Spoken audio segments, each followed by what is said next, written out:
tout le monde. Très contente de vous retrouver ce matin à l'Assemblée nationale pour la rentrée parlementaire. Vous nous avez entendu dans les derniers jours. À Québec solidaire, on a choisi de miser sur le coût de la vie cette session-ci. C'est ce qui préoccupe le plus les Québécois et les Québécoises. On a discuté avec eux dans les derniers mois. Et puis, il y a beaucoup de gens qui vivent durement les impacts du coût de la vie. Donc, on va s'attaquer pour proposer des solutions sur les trois principaux postes de dépenses des Québécois, que sont le logement, le transport et l'alimentation. Vous allez nous voir très actifs cette session-ci là-dessus, notamment en matière d'alimentation. Notre cheval de bataille sera le programme universel d'alimentation scolaire qui viendrait vraiment permettre aux familles de souffler. Il y a un enfant sur 5 qui ne mange pas à sa faim en ce moment à l'école. Dans les banques alimentaires, il y a énormément de familles. Donc, on va être très actifs là-dessus. Merci, Christine. Face à nous, il y a de plus en plus un gouvernement qui a l'air démotivé. Un gouvernement qui a l'air usé. Moi, j'en suis toujours pas revenu des déclarations de M. Fitzgibbon qui disait qu'il manquait de motivation. Une chose est sûre, nous, à Québec solidaire, la motivation, on n'a pas besoin de la chercher. On en trouve chaque matin en ouvrant le journal. On voit des familles qui vivent encore dans des appartements insalubres trop chers. On voit des statistiques sur l'insécurité alimentaire. 1 enfant sur 5 dans nos écoles qui ne mangent pas à leur faim. Ce matin, on lisait à quel point la CAQ est en train de rater sa cible de création de places en garderie. C'est-à-dire qu'il y a des dizaines de milliers de femmes qui pourraient être sur le marché du travail et qui n'y sont pas. La motivation, il n'en manque pas parce qu'il y a des problèmes à régler au Québec, puis des idées pour régler ces problèmes-là. On en a à revendre. Et d'ailleurs, ce travail-là, pour nous, va commencer dès cette semaine. Donc, dès demain, on va déposer une motion pour faire un premier pas en direction d'un programme universel d'alimentation scolaire au Québec. La première chose à faire, c'est quoi? C'est d'aller chercher à Ottawa l'argent qui nous revient au Québec pour nourrir nos enfants. Vous savez que M. Trudeau a annoncé 1 milliard là, sur 5 ans, a déjà eu une entente avec Terre-Neuve. Le Québec n'a toujours pas d'entente. C'est un problème et c'est urgent d'arriver à une entente. Parce qu'avec la fin de l'entente entre le NPD et les libéraux, on sait qu'il y a des possibilités dorénavant d'élections fédérales presque à chaque semaine. C'est imminent. Et le risque, si le gouvernement du Québec n'accélère pas ses discussions avec Ottawa, c'est qu'advenant la chute du gouvernement libéral, on perde les sommes qui pourraient servir au Québec à nourrir les enfants dans nos écoles. Nous, on estime que c'est à peu près 40 millions de dollars qui est dû au Québec. Donc, dès demain, on va déposer une motion pour créer un premier consensus ici à l'Assemblée nationale pour que tous les partis s'entendent sur 2 choses. D'abord, il faut rapatrier au plus vite les millions de dollars qui nous reviennent du programme de M. Trudeau. Il faut les rapatrier sans condition et il faut s'entendre, créer un consensus à l'effet que ces sommes-là, on va les utiliser pour améliorer les mesures d'alimentation scolaire au Québec. C'est une première étape, c'est un premier geste. On va poser ce geste-là demain et ça donne le ton. Ça donne une idée de la manière dont on va mener cette bataille pour stopper la faim dans les écoles du Québec. On va vouloir le faire en créant des consensus, en créant des coalitions les plus larges possibles avec les autres partis politiques. Les Québécois, les Québécoises, ils aiment ça quand on travaille ensemble puis qu'on livre des résultats. C'est ce qu'on a fait à la dernière session avec l'élargissement de la loi Françoise David. Contre toute attente, on y est arrivé. On veut refaire la même chose cette session-ci avec l'alimentation scolaire. Avez-vous des alliés déjà? J'entendais le Parti québécois tantôt dire qu'ils étaient très fiers d'avoir déjà fait une proposition semblable. Françoise David en parlait en 2009, eux autres en parlaient en 2018, nous on en parle en 2024. Bref, tout le monde en a parlé, tant mieux, on s'entend. Et moi, je suis convaincu qu'il y a des ponts à créer avec la CAQ sur ce dossier-là. Monsieur Legault est entré en politique pour l'éducation. On est en désaccord sur bien des choses, lui et moi, mais moi aussi, je suis rentré en politique pour l'éducation.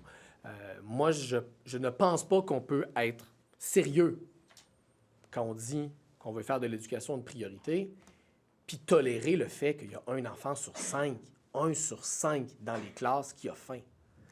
Moi, je suis convaincu qu'on peut faire un bout de chemin avec la CAQ dans ce dossier-là et on va leur tendre la main aussi longtemps que ce sera nécessaire. Par ailleurs, des alliés dans la société civile, il y en a beaucoup, énormément aussi. Là, on travaille avec eux depuis longtemps.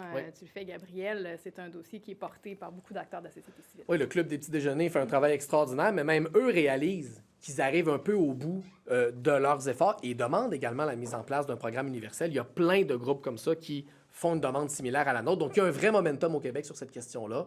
Tout comme il y avait un momentum sur l'éviction des aînés. Vous vous rappelez, à l'époque, on avait travaillé avec la FADOC. Donc, on va continuer à s'inspirer de nos succès de la dernière session pour continuer à obtenir des gains comme celui-là. Des motivations, vous avez parlé d'un gouvernement démotivé. Ouais. M. Fitzgibbon qui a admis qu'il était lui-même démotivé, il est parti. Qu'est-ce qui vous fait croire que le reste du gouvernement est aussi démotivé? Quels signes vous avez vus?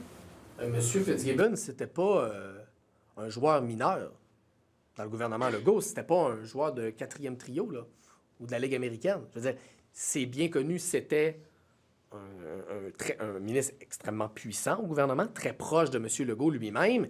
Il avait entre les mains une réforme qui va être déterminante pour l'avenir économique et social du Québec.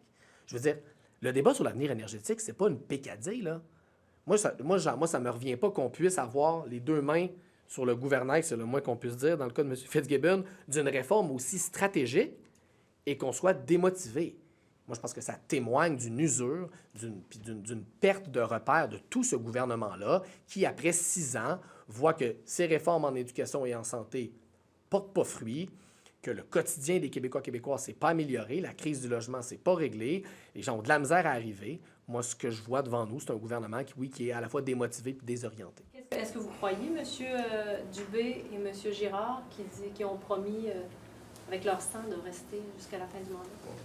C'est des promesses qui leur appartiennent.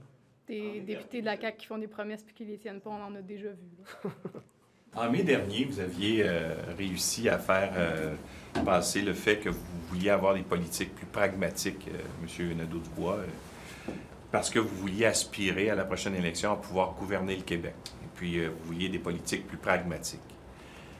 Quelques mois plus tard, vous en êtes où par rapport à ça? Il y a un sondage Palace qui est sorti, qui a été publié cette semaine, qui démontre que vous avez perdu du terrain face aux conservateurs. Vous êtes maintenant les derniers conservateurs sont en avant de vous, de 2 % à peu près. Alors, est-ce que vous avez l'impression que ça vous sert, cette nouvelle approche-là que vous vouliez avoir? Une semaine avant, il y avait un sondage d'une autre maison qui donnait des résultats différents. Donc, les sondages, ils vont, ils viennent, on les regarde, on les voit passer. Mais moi, dans la rue, là, quand je me promène, les gens ne me parlent pas du Palace Data, là. Ils me parlent du fait que le taux de chômage chez les jeunes est rendu à plus de 12 %.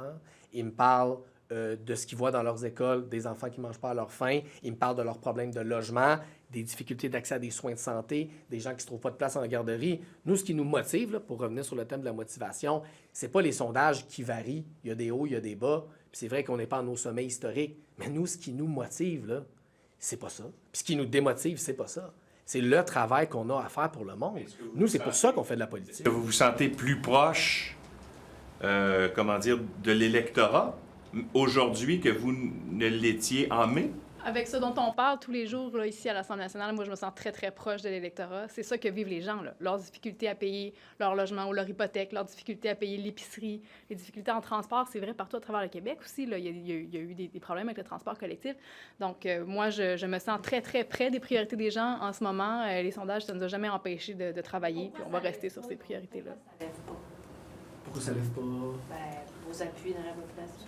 Moi, mon travail ici le matin, c'est pas de faire de la lecture de feuilles de thé dans les différents sondages des différentes maisons, dont par ailleurs les résultats sont pas toujours les mêmes. Nous, notre travail, puis c'est pourquoi il y a des gens qui payent des taxes et des impôts pour payer nos salaires, c'est pour essayer d'améliorer la société québécoise. Puis le dernier parti d'opposition au Québec qui a réussi, malgré qu'il soit dans l'opposition, à faire une vraie avancée, là, pas du blabla, une vraie avancée pour que des gens vivent mieux, c'est Québec solidaire. Et quand on était ici devant vous il y a quelques mois, en vous parlant de l'élargissement de la loi Françoise David, qu'on disait qu'on y croyait, qu'on serait capable d'aller chercher une avancée, il y avait certains sourires en coin, puis j'avais même des adversaires politiques qui nous accusaient ouvertement de faire du spectacle. Puis on y est arrivé. Ça, c'est la preuve que quand on travaille bien, quand on suit nos valeurs, quand on cherche les consensus puis qu'on crée les coalitions nécessaires, bien, on est capable de faire des vrais changements dans la vie du monde. Ça, là, c'est plus motivant que tous les sondages du monde. Mais si vous voulez être élu, M. Nadeau-Dubois, excuse-moi, je vais terminer là-dessus si ça ne dérange pas. Si vous voulez être élu à la prochaine élection, là, il va falloir, à quelque part, vous commenciez à vous rapprocher de l'électorat. Là. On a 2 ans et pour en ce faire moment, ça. c'est pas le cas. Là. On a 2 ans pour s'occuper de ça. Vous savez, il y a une chose qui est très claire, c'est que nos idées, elles lèvent, en tout cas. Nos idées, elles lèvent, les propositions qu'on fait, elles lèvent, puis on le voit très régulièrement hier. Lionel Carman disait que les gens vont pouvoir se présenter sans rendez-vous en CLSC pour des enjeux de santé mentale. Et c'est drôle, ça ressemble à des propositions de Québec solidaire depuis longtemps, ça, de pouvoir se présenter sans rendez-vous en CLSC. Ça lève. Est-ce qu'il y a la Vous volonté avez un de comité de cotiser un... transition, vous aussi, comme le PQ? Les élections sont dans 2 ans. On va prendre le temps de bien faire les choses. Puis non, un tel comité n'existe pas à Québec solidaire. Mais est-ce qu'il y a la volonté de pas assez de cotiser un... crédit pour vos idées? Une chose est sûre, si je venais ici chaque matin et je vous parlais que l'immigration menace la survie de la nation québécoise, ou je venais vous parler des toilettes mixtes, peut-être que je ferais plus souvent la une. C'est vrai. Mais c'est Médias d'abord. Non. Je vais juste dire qu'il y a certains sujets qui permettent de faire la manchette plus facilement que d'autres. Puis à l'époque, quand on a commencé à parler des évictions des aînés, c'était pas la patente la plus vendeuse. Mais c'est pas grave. L'important, puis c'est pour ça qu'on fait de la politique, c'est de travailler pour le monde puis d'améliorer leur vie. Puis peut-être que les priorités qu'on choisit, c'est pas celles qui nous permettent de faire la une toujours, toutes les semaines. Ça nous a pris du temps convaincre le gouvernement d'aller vers un élargissement de la loi Françoise David. C'est un travail qui est lent, qui est patient, qui est peut-être moins clinquant, mais qui change la vie de monde pour vrai. Puis ça nous motive chaque Vous matin. tombez dans le populisme. Je suis pas sûr de comprendre le lien. Vous avez dit les toilettes Non, mais publiques, il y a- le sujet à la une. Oui, exactement. Nous, on choisit des priorités qu'on pense qui sont les meilleures pour le monde. Est-ce qu'il y a cette volonté-là d'aller chercher, d'aller courtiser un électorat qui est plus âgé avec la loi Françoise David, avec la question du programme d'alimentation scolaire qui va parler aux parents, aux grands-parents? De dire, le QS a longtemps été parti des jeunes, on veut aller courtiser les plus vieux maintenant. Bien, c'est un fait que moi, je vous parle en tant que porteuse du dossier aîné. C'est certain qu'on veut créer un lien de confiance avec cette génération-là. Moi, je travaille dans ce sens-là depuis que j'ai le dossier. Ça fait 2 ans déjà. Donc, on est en contact avec les groupes qui défendent les droits et les intérêts des aînés au Québec. On veut faire porter leurs revendications parce que ces gens-là ont des besoins. Il y en a une quantité impressionnante qui vivent dans la précarité en ce moment, malgré qu'ils ont participer à construire le Québec qu'on connaît aujourd'hui et le filet social qu'on a. Il y a énormément d'aînés qui vivent dans la pauvreté. Donc, oui, sur les enjeux de coût de la vie, ça les concerne aussi, puis on veut leur parler. Ça concerne tout le monde. Ça concerne toutes les générations. Les jeunes sont frappés de plein fouet par le chômage. Ils ont des taux d'intérêt très élevés sur leur dette d'études. Actuellement, ils ont de la misère à avoir accès à la propriété. Les familles sont happées par le coût de l'épicerie. Donc, on va s'adresser à tout le monde tout l'automne par rapport au coût de la vie. Puis est-ce que ça veut dire que Québec solidaire va moins parler d'urgence climatique, vu que c'est une affaire qui parle plus aux jeunes qu'aux plus vieux? Ça, c'est quelque chose qui touche tout le monde aussi. Hein? Puis les gens se sont rendus compte dans les derniers mois qu'il ne faut pas nécessairement habiter au bord d'un cours d'eau pour être victime d'enjeux avec l'eau quand il y a des intempéries. Des gens qui habitent très loin d'un cours d'eau ont eu un problème d'inondation dans les derniers temps. Moi, je la vois, cette sensibilité-là, par rapport au changement climatique. Les gens veulent qu'on s'adapte au changement climatique, puis ils sont un peu tannés là, de payer le prix de ce manque de préparation-là, puis qu'on réagisse toujours en mode catastrophe là, quand les gens sont sinistrés puis qu'ils ont tout perdu. Il faut travailler en amont pour ça. Sur les changements climatiques, on est passé de la théorie au quotidien. En quelques années à peine, il y a eu 70 000 réclamations auprès des assureurs suite à la tempête Débby. Et le gouvernement du Québec, croyez-le ou non, n'a pas de plan d'adaptation au changement climatique. Et nous, on va le talonner toute la session sur cette question-là. On veut, avant la fin de la session, un plan d'adaptation au changement climatique. La Colombie-Britannique en a un. Il n'y a aucune raison que le Québec n'en ait pas. Une petite précision, on a vu justement avec le départ de Pierre Fitzgibbon, il y avait d'autres noms qui circulaient. Est-ce que d'autres ministres vont quitter le gouvernement d'ici la fin du mandat ou non? Vous, Mme Labrie, est-ce que c'est un engagement ferme que vous terminez votre mandat à Québec? Moi, j'ai l'intention de finir mon mandat. À moins que j'aie des enjeux de santé, il n'y a pas rien qui m'empêche. Est-ce que c'est un... donc, c'est ça. Donc, la mairie de Sherbrooke, non? Non, j'ai dit non plusieurs fois à la mairie de Sherbrooke. Parti conservateur fédéral. C'est bon. Merci beaucoup. Bonne rentrée. Merci.